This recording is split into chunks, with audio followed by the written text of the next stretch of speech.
전 검찰이 오후 2시에 기자들에게 안희정 전 지사를 불구속 상태에서라도 재판을 받게 하겠다라면서 불구속 기소 입장을 밝혔습니다. 이유는 뭐냐면요.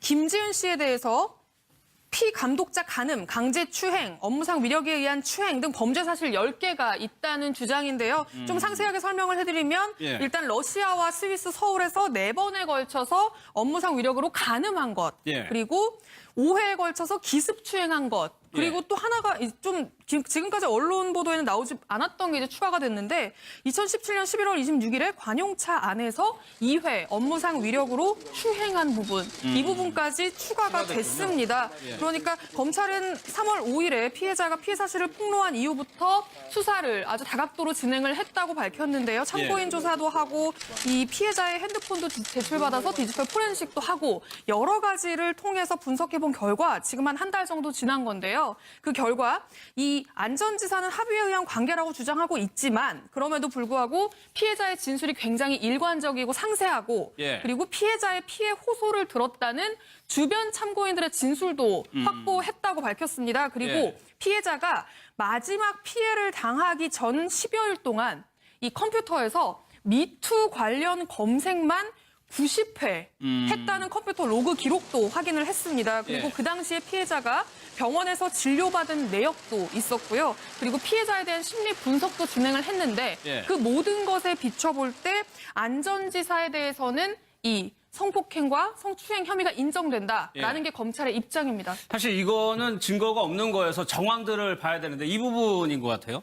주변에게 피해를 호소하는 시기하고 병원에 가서 진료받을 시기가 거의 일치한다고 검찰이 얘기했거든요.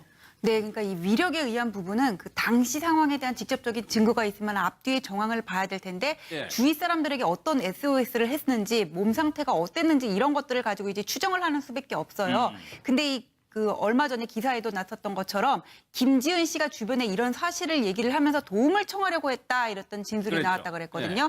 그다음에 또 미투를 수십 번 검색을 했다는 거는 심리 상태가 불안했다는 얘기고 정신과 치료까지 받았다는 이유는 심한 스트레스를 받았다는 얘기잖아요. 그래서 검찰이 볼 때는 이 정도면은 합의에 의한 간음이었다면 있을 수 없는 일이다. 위력에 의한 간음이라고 봐야 된다. 뭐 그냥 그런 취지의 얘기인 것 같습니다. 그리고 또 안 전 지사에게 이미지가 나빠졌던 게 두 번째 피해자라고 이제 주장하는 분이 나왔었는데 이 부분에 대해서는 근데 기소를 하지 않았어요?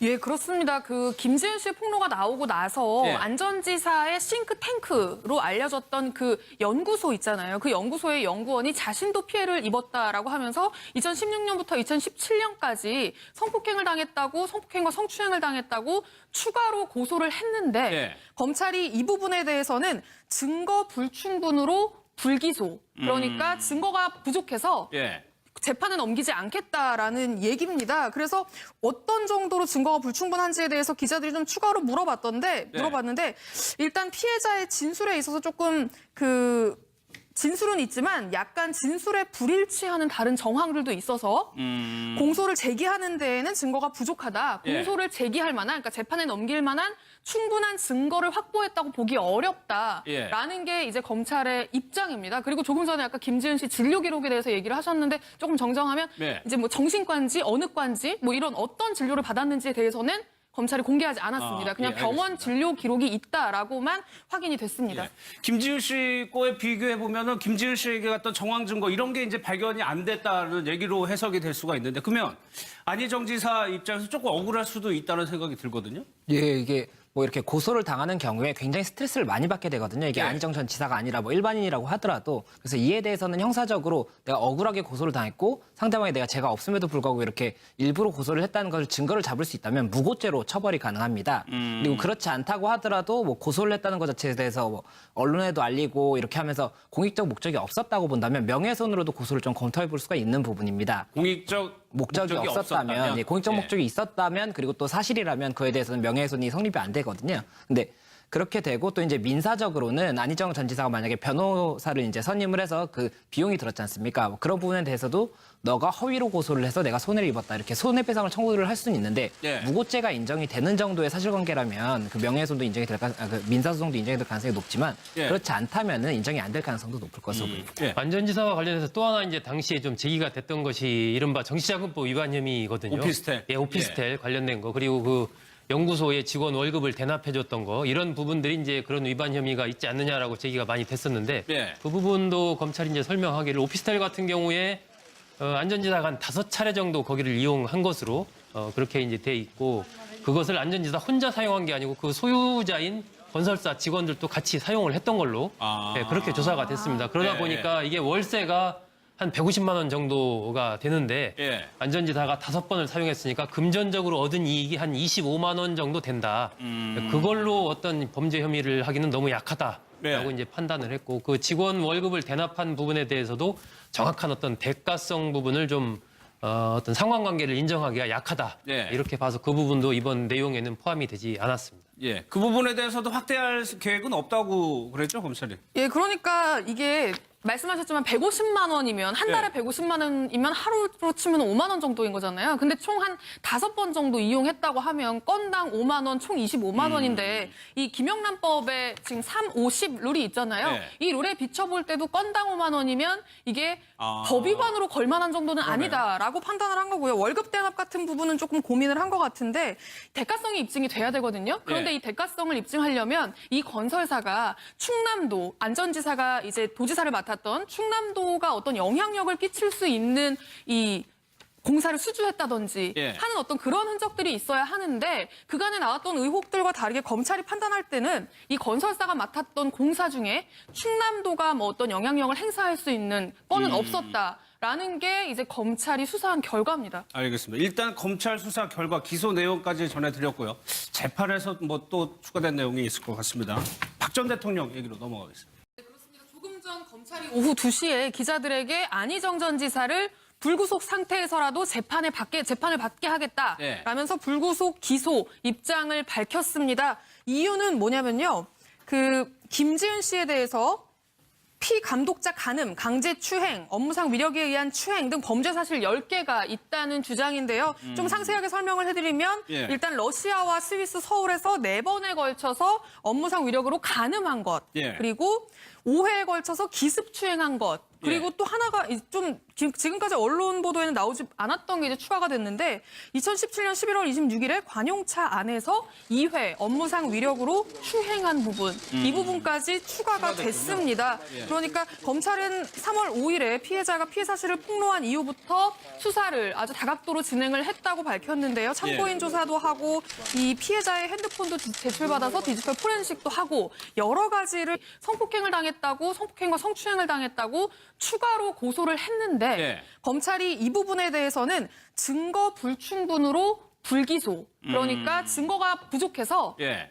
재판에 넘기지 않겠다라는 얘기입니다. 그래서 어떤 정도로 증거가 불충분한지에 대해서 기자들이 좀 추가로 물어봤는데 일단 피해자의 진술에 있어서 조금 진술은 있지만 약간 진술에 불일치하는 다른 정황들도 있어서 공소를 제기하는 데에는 증거가 부족하다. 예. 공소를 제기할 만한, 그러니까 재판에 넘길 만한 충분한 증거를 확보했다고 보기 어렵다라는 게 이제 검찰의 입장입니다. 그리고 조금 전에 아까 김지은 씨 진료 기록에 대해서 얘기를 하셨는데 조금 정정하면 네. 이제 뭐 정신과인지 어느 과인지 뭐 이런 어떤 진료를 받았는지에 대해서는 검찰이 공개하지 않았습니다. 그냥 예, 병원 알겠습니다. 진료 기록이 있다라고만 확인이 됐습니다. 예. 김지은 씨 거에 비교해 보면은 김지은 씨에게 갔던 정황 증거 이런 게 이제 발견이 안 됐다는 얘기로 해석이 될 수가 있는데 위력에 의한 부분은 그 당시 상황에 대한 직접적인 증거가 있으면 앞뒤의 정황을 봐야 될 텐데 예. 주위 사람들에게 어떤 SOS를 했는지 몸 상태가 어땠는지 이런 것들을 가지고 이제 추정을 하는 수밖에 없어요.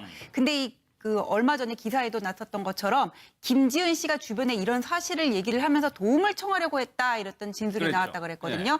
그다음에 또 미투를 수십 번 검색을 했다는 거는 심리 상태가 불안했다는 얘기고 정신과 치료까지 받았다는 이유는 심한 스트레스를 받았다는 얘기잖아요. 그래서 검찰이 볼 때는 이 정도면은 합의에 의한 간음이었다면 있을 수 없는 일이다. 위력에 의한 간음이라고 봐야 된다. 예. 그냥 그런 취지의 얘기인 것 같습니다. 그리고 또 안전지사에게 이미지가 나빠졌던 게 두 번째 피해자라고 이제 주장하는 분이 나왔었는데 이 부분에 대해서는 근데 기소를 하지 않았어요.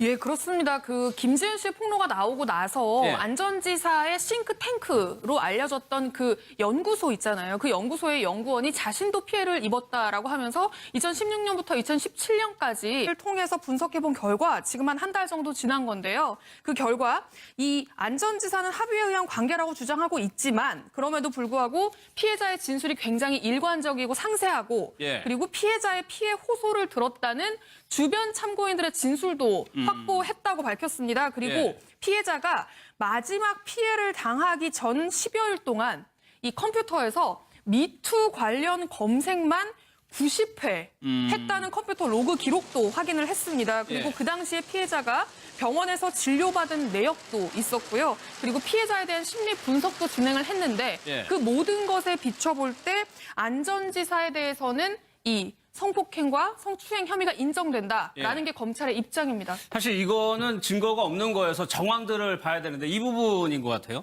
주변에게 피해를 호소하는 시기하고 병원에 가서 진료받던 시기가 거의 일치한다고 검찰이 얘기했거든요.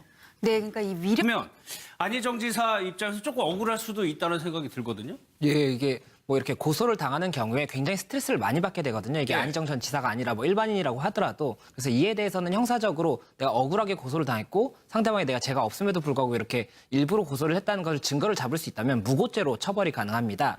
그리고 그렇지 않다고 하더라도 뭐 고소를 했다는 것 자체에 대해서 뭐 언론에도 알리고 이렇게 하면서 공익적 목적이 없었다고 본다면 명예훼손으로도 고소를 좀 검토해 볼 수가 있는 부분입니다. 공익적 목적이 없었다면, 예, 공익적 예. 목적이 있었다면, 그리고 또 사실이라면 그에 대해서는 명예훼손이 성립이 안 되거든요. 근데 그렇게 되고 또 이제 민사적으로는 안희정 전 지사가 만약에 변호사를 이제 선임을 해서 그 비용이 들었지 않습니까? 뭐 그런 부분에 대해서도 너가 허위로 고소를 해서 내가 손해를 입었다 이렇게 손해배상을 청구를 할 수는 있는데 예. 무고죄가 인정이 되는 정도의 사실관계라면 그 명예훼손도 인정이 될 그 민사소송도 인정이 될 가능성이 높지만 예. 그렇지 않다면은 인정이 안 될 가능성도 높을 것으로 보입니다. 예. 안전지사와 관련해서 또 하나 이제 당시에 좀